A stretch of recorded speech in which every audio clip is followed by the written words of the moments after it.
On a school trip, my best friend asked, if you had to choose between your mom and girlfriend to live, who would you pick?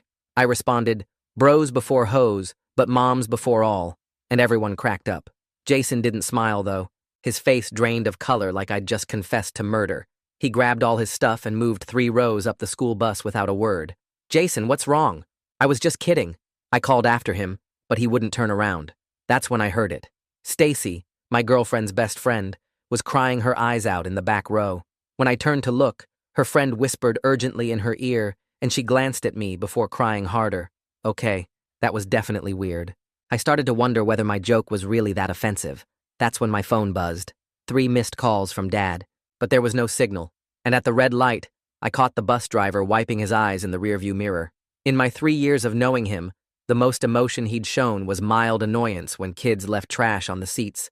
A cold feeling crept into my stomach. I got up to go talk to Jason, but Mrs. Fitzharris blocked the aisle. Sit down. We're moving. I just need to… sit down. I'd never heard her voice like that. I sat, but the second we got to the destination, I cornered Jason. Dude, what is going on? He backed away. Nothing. I need space. Bruh, I was just kidding. I don't know if I'd pick my mom or my girlfriend. Why did you have to tell everyone what I said? Sid appeared out of nowhere and pulled me aside. Our team captain, who'd never said more than, pass the ball to me, grabbed my shoulders. Bro, if you need to talk about anything, I'm here. About what? I was almost shouting now. He just squeezed my shoulder and walked away. That cold feeling in my stomach was spreading. During the water break, Ryan shuffled over. This kid didn't even know my name. Yo, the blonde Kaylee from volleyball thinks you're cute. She's single now, too. The words hit like a punch. Dude, what the hell? I flashed him my lock screen. I have a girlfriend. His face went white. Just trying to help you move forward, man. Move forward from what? He practically ran away.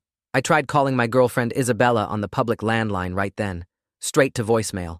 I must have called 15 times. I was losing my mind. Everyone felt so bad for me that no one even forced me back on the field to play. As soon as lunch hit, I grabbed Jason more aggressively this time. Tell me what's happening. N-O-W. I can't. He was typing frantically in his notes app. You can't? Or you won't. His girlfriend Ava read over his shoulder, then slapped him hard. How could you not tell him? You coward! She stormed off. Jason, did something happen to Isabella? He wouldn't look at me, just kept typing. That's when Stacy walked by. She saw me, and her face twisted with rage. You never deserved a girl like Isabella. I always told her she deserved better. Her friend clamped a hand over her mouth and dragged her away. My head was spinning. I stumbled to the vending machines where the coaches were arguing. He has a right to know now, Mrs. Griffin hissed. There's no point. The decision has already been made. Mrs. Fitzharris shot back. Somebody tell me what's happening, I shouted. They scattered like roaches. It wasn't until the bus ride back that Jason spoke to me again. By that point, I was so sick of everyone's BS that I just wanted to show him the Minecraft base I'd been working on. We were 10 minutes away from the school when I turned my phone off. Jason, my voice was deadly calm. What's going on? He started crying. I can't tell you right now. But don't worry. No one's dead or anything. Everyone's okay. I believed him and went back to playing Minecraft. As soon as I was off the bus, my dad practically shoved me into his car. Dad, what happened? He didn't respond, just started going 40 miles faster. When we got to the hospital, the lobby was full of Isabella's family dressed in black. As soon as I locked eyes with her mom, she rushed at me screaming, You chose her! You chose her over my baby! Her husband had to hold her back as she kept screaming, She loved you! She trusted you! I tried to stop my dad from walking. What the hell happened to Isabella? But he yanked my arm and pulled me toward the ICU. Come on, just come with me. My heart dropped as I was faced with my mom in room 491, unconscious and hooked to machines. Alive, but barely. There was an accident the morning before your trip. A drunk driver hit them head-on. Them? Isabella was in the car with your mom, and you made your decision. I grabbed the bed rail to keep from falling. Isabella's gone, son. All thanks to you. My legs gave out, and I had to grab the bed rail harder just to stay standing.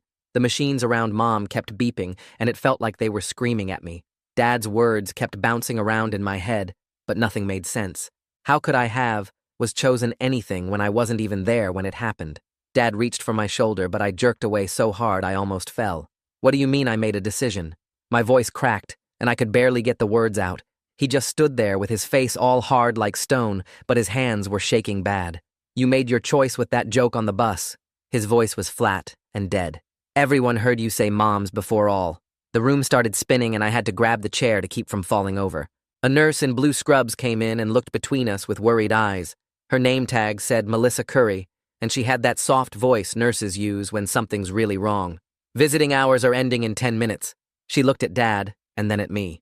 There's a family counseling service on the 3rd floor if you need someone to talk to. Dad just waved her away without even looking at her. My ears were roaring, so loud I could barely hear anything else. I planted myself in the chair next to Mom's bed and grabbed her hand. "I'm not leaving." The words came out harder than I meant them to. Melissa looked uncomfortable and left to get someone else. A few minutes later, this big security guard showed up with kind eyes and a name tag that said Tyler Hudson. "I know this is hard, son." He put his hand on my shoulder real gentle. "I lost my wife 2 years ago, so I get it." He helped me stand up, even though my legs felt like jelly. "You can come back first thing tomorrow morning, I promise." He walked me to the door, and I wanted to tell him that I killed my girlfriend with a stupid joke, but the words wouldn't come out. Dad grabbed my arm and pulled me toward the elevator without saying anything. The ride home felt like it took forever, and Dad kept trying to talk. The doctors had to make quick decisions. His knuckles were white on the steering wheel. They could only save one of them. I pressed my face against the cold window and watched the streetlights blur past. My brain kept replaying every second on that bus. Jason knew Isabella was dying while I was showing him my stupid Minecraft builds. My phone buzzed in my pocket, and when I looked, there were 57 unread messages. The second we got home, I ran straight to my room and locked the door. My hands shook as I opened the messages, and most of them were people saying they were sorry for my loss. But then I saw one from a number I didn't know that just said, "murderer," and my stomach dropped. Another one from some girl in Isabella's friend group asked how I could choose like that. My fingers were shaking, so bad I could barely hit the delete button. I threw my phone across the room and it hit the wall with a crack. I laid on my bed staring at the ceiling, and that moment on the bus kept playing over and over. Bros before hoes, but moms before all kept echoing in my head until I wanted to scream. Around 3 in the morning, I heard Dad on the phone downstairs, and his voice kept breaking. "We need to arrange the service for Isabella." There was a long pause. "No, my wife is still in critical condition." He started crying, and I'd never heard him sound like that before. I didn't sleep at all, and when the sun came up, I snuck out before Dad woke up. The bus to the hospital smelled like old coffee and sadness. Tyler was at the entrance checking badges, and his face lit up when he saw me. "You're here early." He walked me up to the ICU and talked about how nice the weather was getting. He didn't mention anything about yesterday, which made me like him even more. Melissa was back on shift, and she pulled me aside before I went into Mom's room. "Your mother's condition is stable but still critical." She touched my arm real soft. "No signs of waking up yet, but that's not unusual with this kind of trauma." She walked me to Mom's bedside and adjusted one of the machines. "You should talk to her." She smiled at me. "Sometimes comatose patients can hear their loved ones and it helps." I sat down and tried to say something, but all that came out was, "I'm sorry," over and over, until my throat hurt. I was still sitting there when someone pulled me into a huge hug from behind. It was Uncle Corey, and he smelled like airplane and coffee. "Your dad called me and told me everything." He held me at arm's length and looked at my face. I drove straight to the airport and got on the first flight. His eyes were red and puffy. "Do you think I killed Isabella?" The words just fell out of my mouth. His face went completely white and he grabbed my shoulders hard. "Absolutely not." He shook me a little bit. "Don't you ever think that?" Uncle Corey kept holding my shoulders and looking at me real serious, but I couldn't stand being in that hospital room anymore, so I pulled away and walked toward the door. He followed me down the hallway past all the beeping machines and nurses rushing around with clipboards. We sat in the waiting room for a while, and he kept trying to talk, but I just stared at the floor, counting the tiles over and over. The next morning, Corey showed up at our house super early and told Dad I needed to go to the school, that sitting around thinking about everything would make it worse. Dad didn't even argue, just nodded and went back to staring at his coffee cup. Corey drove me in his rental car and kept glancing at me every few seconds like I might jump out at a red light or something. When we pulled up to the school, I sat there for a minute watching all the kids walking in like nothing had happened, like the world hadn't completely changed. Corey reached over and squeezed my shoulder before I got out. The second I walked through those double doors, everything went quiet. Every single conversation stopped, and hundreds of eyes turned to stare at me. Some kids looked sad, others looked scared, and a few had this weird, angry look that made my stomach hurt. I kept my head down and walked straight to my locker, fumbling with the combination 3 times before it finally opened. Jason appeared next to me looking like he hadn't slept in days, his eyes all red and puffy. He opened his mouth to say something, But then Stacy came out of nowhere screaming at the top of her lungs about how I was a monster who picked my mom over Isabella. Jason jumped between us and pushed her back while she kept screaming and crying. Teachers came running from every direction and pulled Stacy away while she kept yelling that Isabella loved me and I killed her. The principal showed up and grabbed my arm, pulling me toward his office without saying anything. Inside, there was this woman with glasses and a soft voice who introduced herself as Elena Gray, a grief counselor. She started talking about trauma and how our brains process loss and kept using this phrase about the choice I made that made me want to punch the wall. I stood up and walked out while she was still talking about coping mechanisms. The hallway was empty since everyone was in class, so I went to the cafeteria and sat at an empty table in the corner. When lunch came around, I stayed in that same spot, watching everyone else eat and talk like normal people. Sid walked over and sat down without asking, putting his tray next to mine even though I didn't have any food.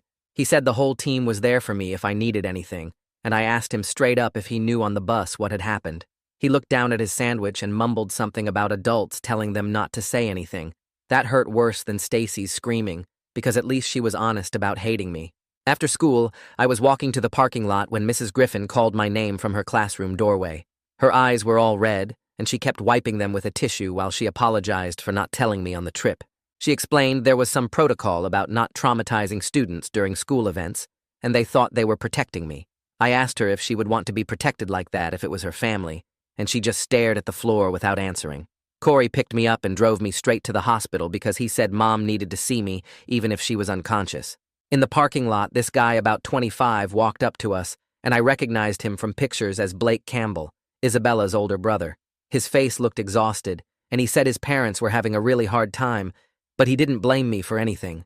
Then he told me Isabella had been driving to my house that morning to bring me my lucky pen that I'd left at her place the night before.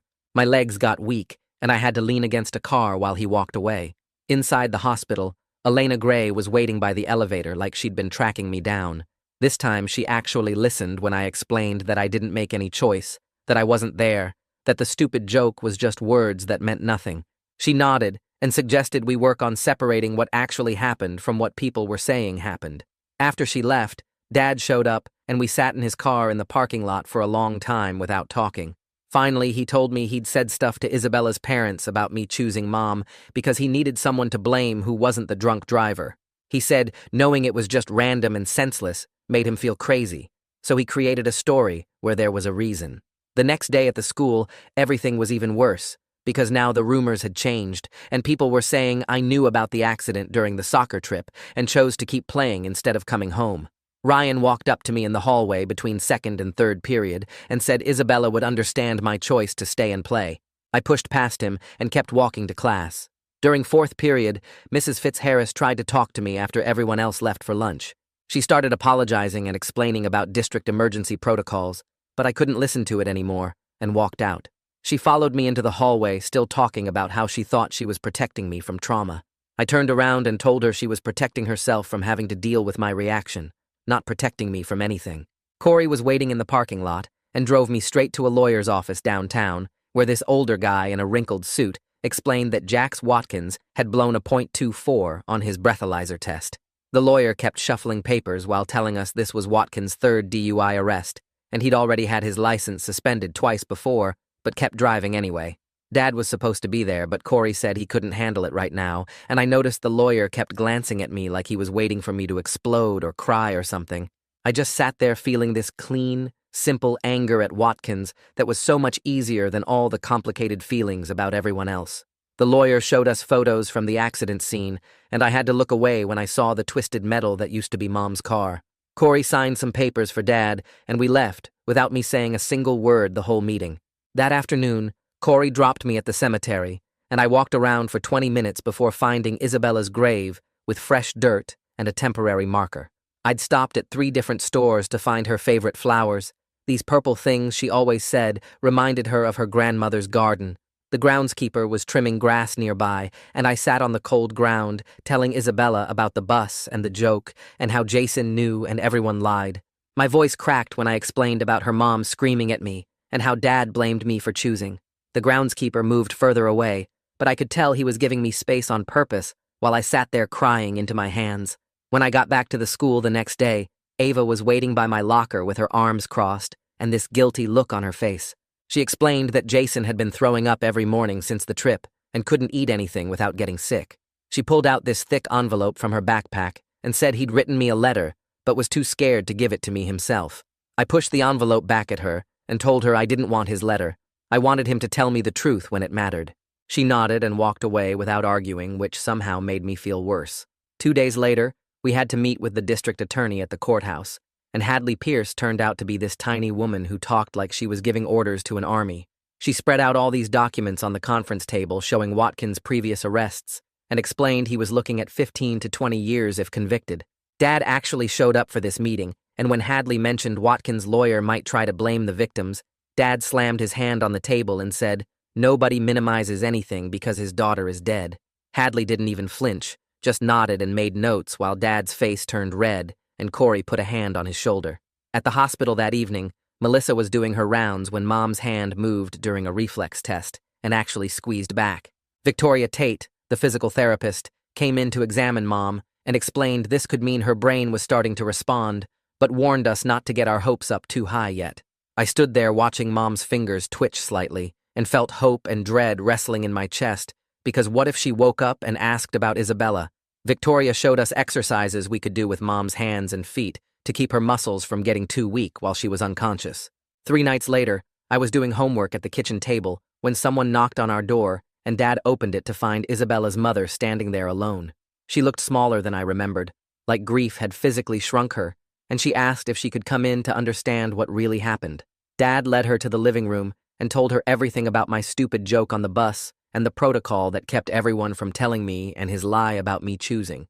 She sat there crying quietly, while Dad explained how he needed someone to blame and created this story about choice, when really the paramedics made the decision based on who they could save.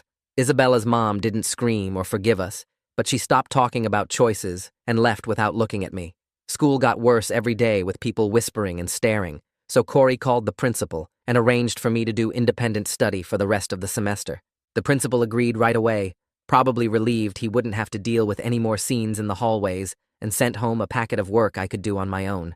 That night, Jason texted me that he understood if I never wanted to talk to him again, and I didn't respond because I didn't know what I wanted.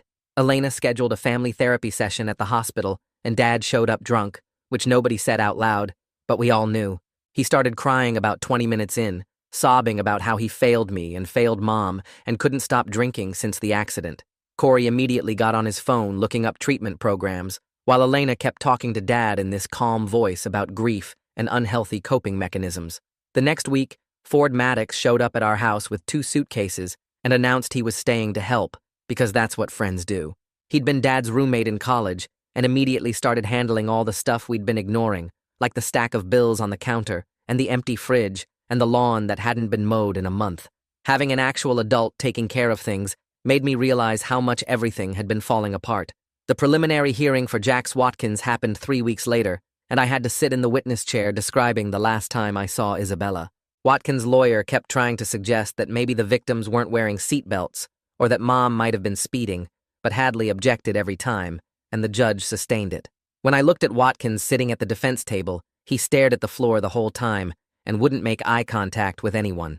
After my testimony, I had to sit in the gallery while they went through the evidence, and I watched Watkins's shoulders shaking like he was trying not to cry. The judge called a recess, and I practically ran to the bathroom where I threw up everything I'd eaten that morning.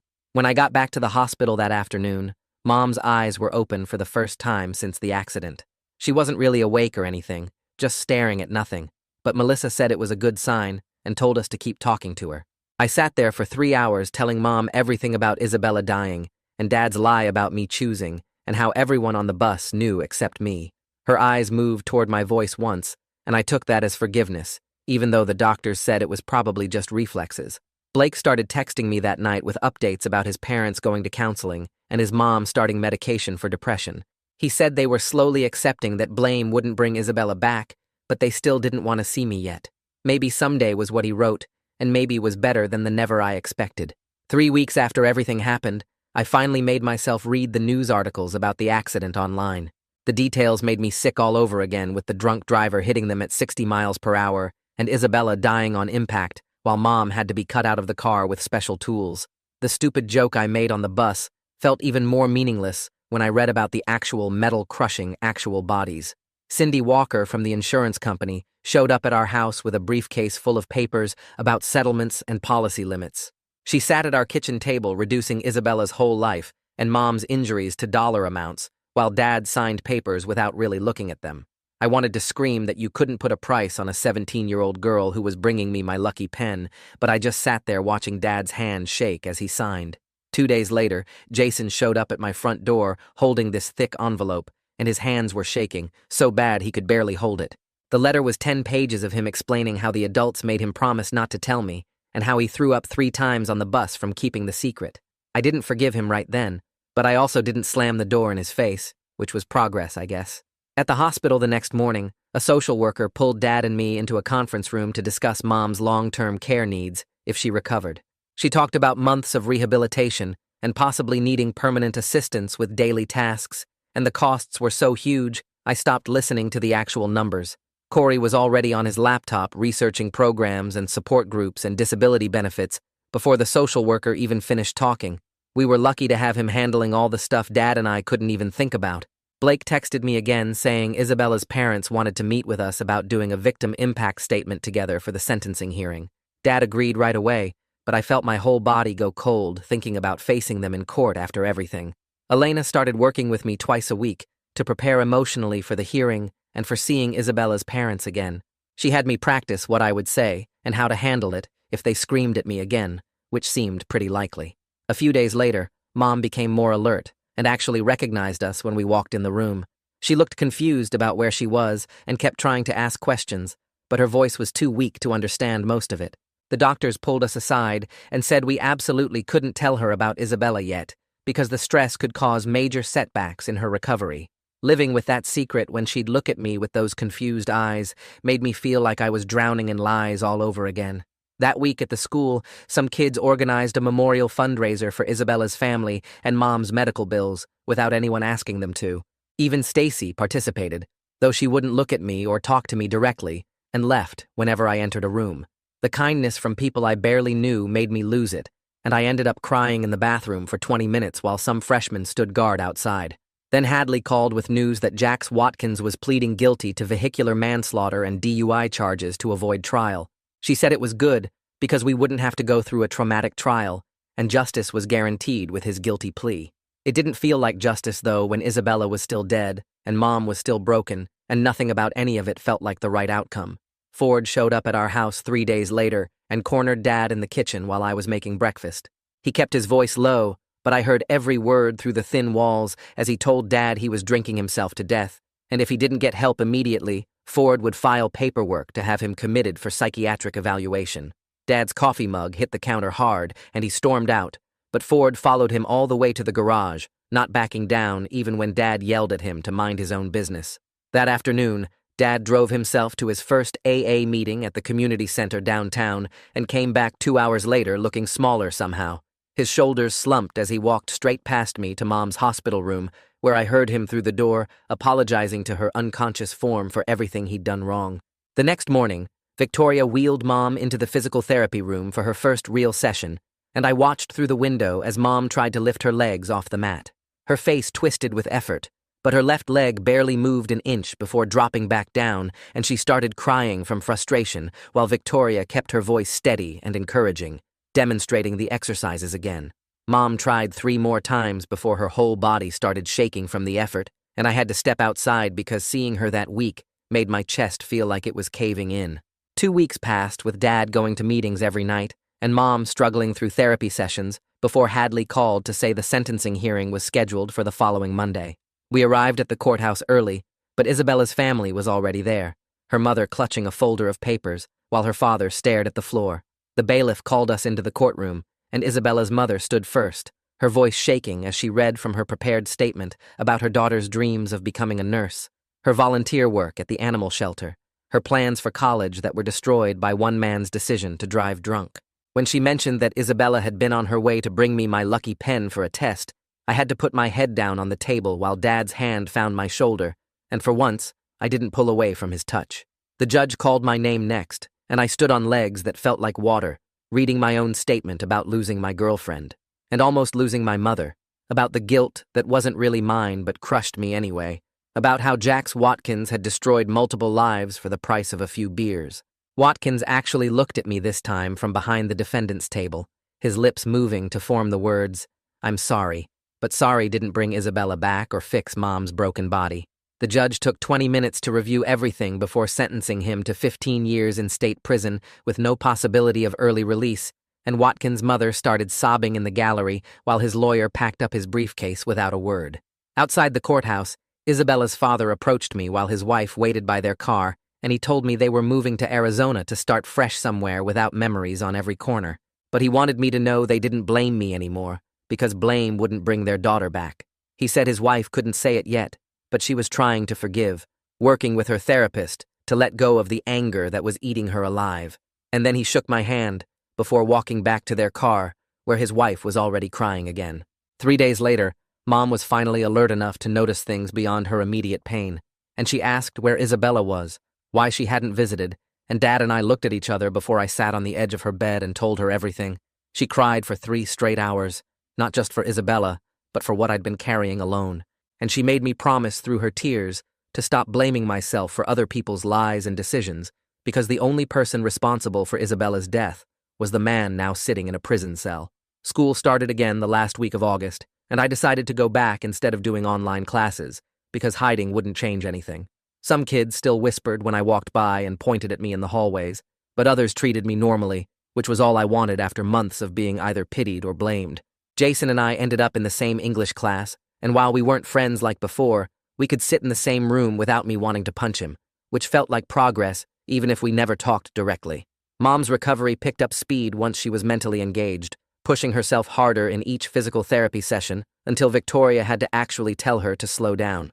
Victoria said Mom's determination was remarkable, but I knew the truth, that it was partly guilt driving her, survivor's guilt that we both carried but never talked about directly, just understood through looks across the dinner table.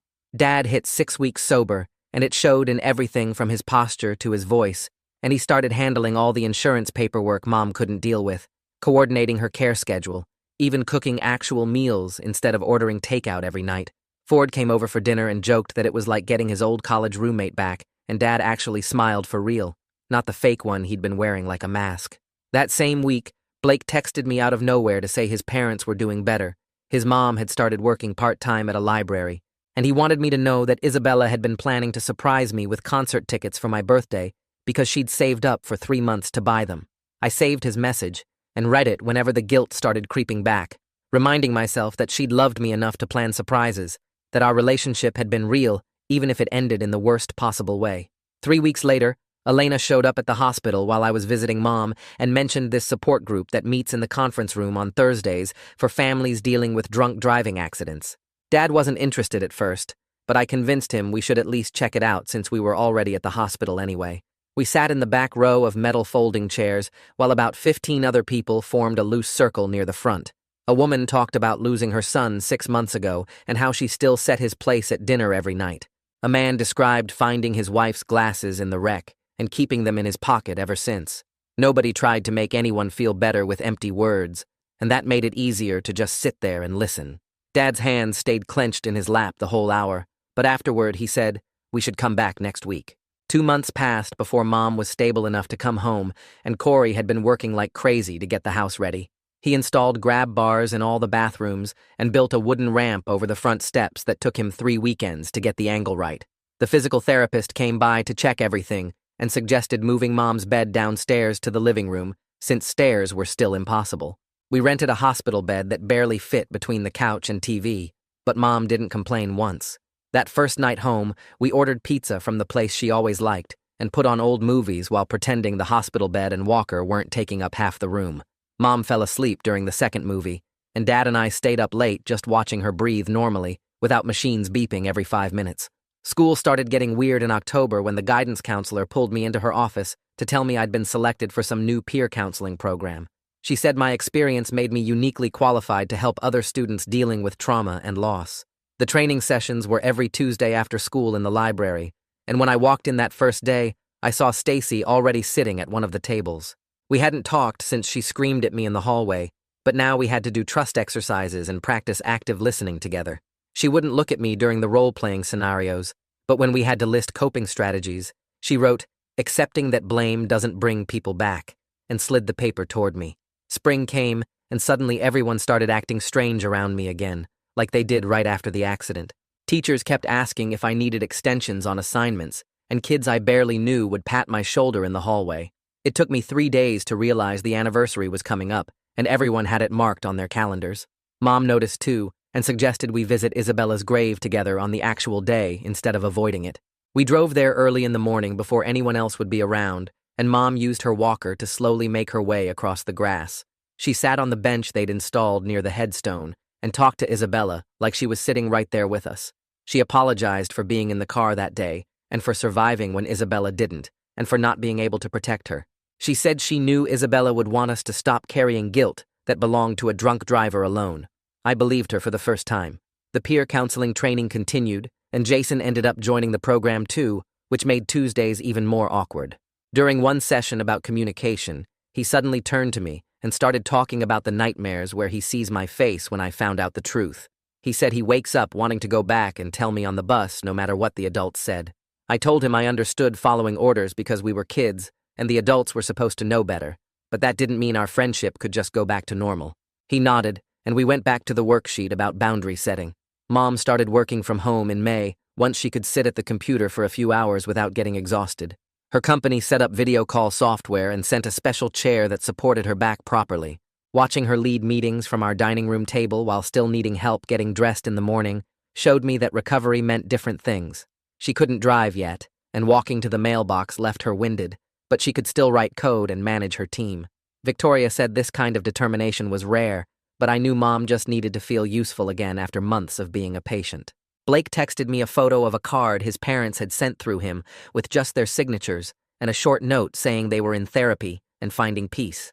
Mom asked to see it and immediately went to the craft store to buy a frame that she hung on the wall behind her desk where she could see it during video calls.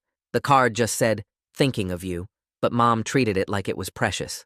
Dad hit 90 days sober right before Memorial Day, and Mom insisted on throwing a party, even though she could barely stand long enough to frost the cake she made. Ford gave this speech about second chances and how proud he was of Dad for doing the work. Even Jason showed up with his mom and brought a photo album he'd made of pictures from before everything went wrong. There were shots of our middle school science fair project, and that time we all went camping and nobody could figure out how to set up the tent. Looking at those photos felt like looking at different people living in a different world. The peer counseling program officially launched, and they assigned me to work with this freshman named Edwin, whose older brother had died in a car accident over winter break. He sat in the counseling office, picking at his backpack straps, while I tried to remember the active listening techniques from training. I ended up just telling him about carrying guilt for something that wasn't my fault, and watching his face change as he realized someone else understood. We met every week, and slowly he started talking about his brother without crying, and even laughed once when sharing a funny memory.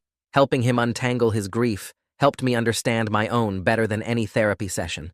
Mom had been working with Victoria on walking without the walker for weeks, and finally managed 10 steps across the living room on a random Thursday afternoon. Dad and I cheered like she'd just won a marathon, and Mom laughed so hard she had to sit down immediately.